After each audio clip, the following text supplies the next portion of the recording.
Donc bonjour, je m'appelle Adrien Calucé-Lambin, j'ai 40 ans. Je suis né dans le Loir-et-Cher, du côté de Blois. Et du coup ici on est à la ferme Maisonneuve, à côté de Richelieu, sur la commune de Chaveigne.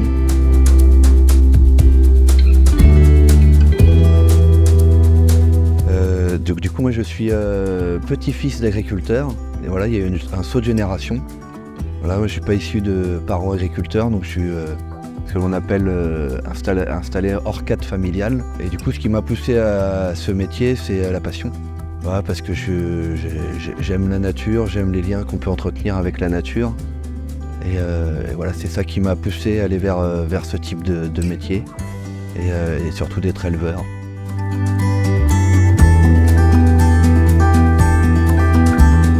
On est arrivé ici il y a 10 ans, donc c'était une maison qui n'avait pas été habitée depuis 1960.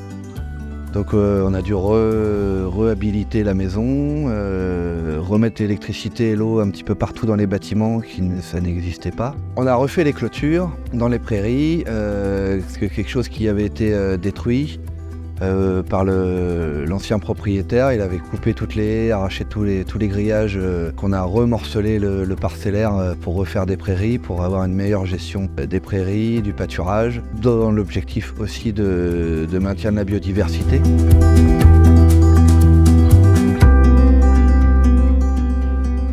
Le métier de berger éleveur, c'est le plus vieux métier du monde, voilà, qui a plus de 2000 ans d'histoire.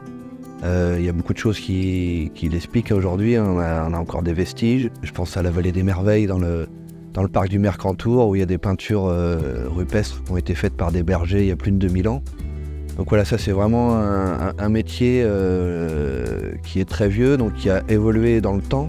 Parce qu'au départ, le mouton était élevé pour sa laine. J'en ai la preuve sur moi, ça c'est la laine de mes moutons que l'on m'a tricoté, qu'on m'a confectionné ce joli pull.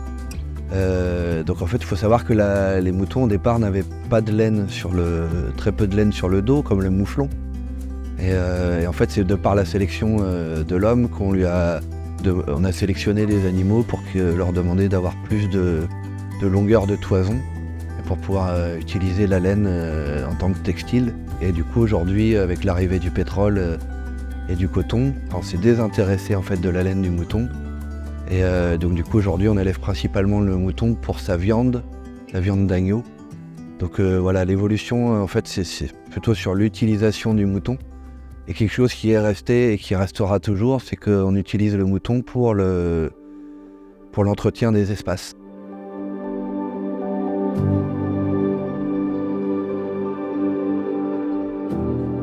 C'est que du coup aujourd'hui on est dans une période où il va falloir s'adapter au changement climatique. Du coup, les animaux, il y a une capacité d'adaptation qui est là. Après, les perturbations elles sont réelles quand même, hein. Il faut les prendre en considération. Ce qu'on appelle le bon sens paysan, en fait, c'est qu'on est capable de faire des prévisions ou d'anticiper des situations juste par le ressenti ou par l'expérience que l'on a.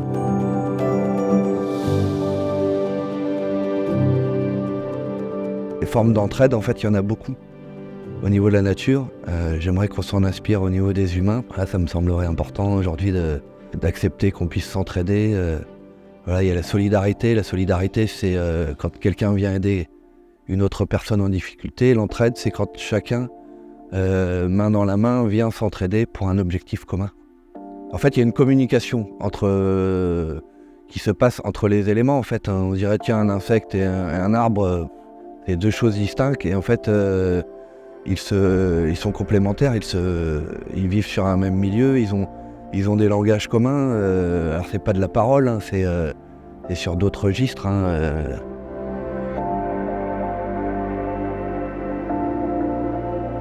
J'ai une volonté depuis toujours, hein, en fait, c'est de transmettre mes connaissances, mon savoir, mes savoir-faire. Donc que ce soit aussi bien en animation nature auprès de publics adultes ou enfants.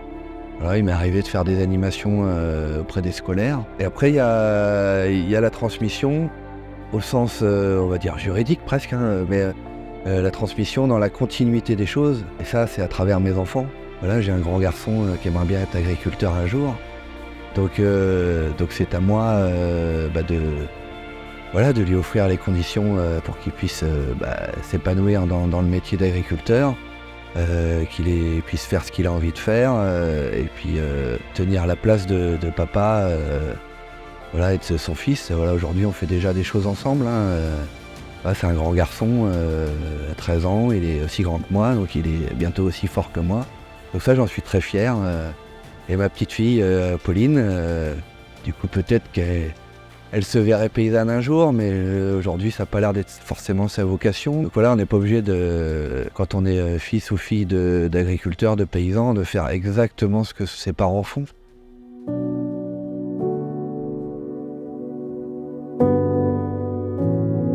Ce qui me motive moi tous les jours, c'est de me lever parce que je suis pas tout seul, hein, je suis avec mes animaux. Et donc ils ont à la fois besoin de moi et moi j'ai besoin d'eux pour continuer à faire ce que je fais. Ce métier moi me passionne, hein, j'en parle avec passion et je le fais avec passion.